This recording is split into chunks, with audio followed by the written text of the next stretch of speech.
പ്രതീക്ഷകളും പ്രത്യാശകളുമായി ആഹ്ലാദം പങ്കുവച്ച് പുതുവത്സര പിറവി ആഘോഷം. വിവിധ സംഘടനകളും റെസിഡൻസ് അസോസിയേഷനുകളും ഒരുക്കിയ പുതുവത്സര ആഘോഷ പരിപാടികൾ ആവേശ കാഴ്ചയൊരുക്കി.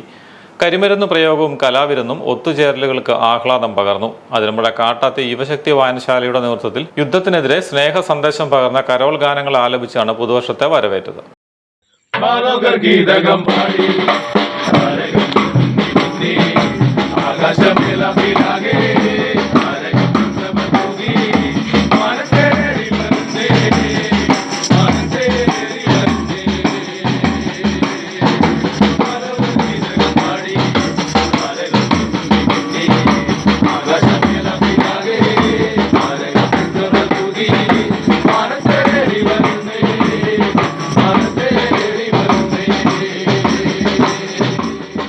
മുൻ പഞ്ചായത്ത് അംഗം രതീഷ് നഗ്നാകരന്റെ നേതൃത്വത്തിലാണ് ഒരേ വേഷമണിഞ്ഞ കരോൾ ഗാന സംഘം പാട്ടുകൾ പാടിയത്.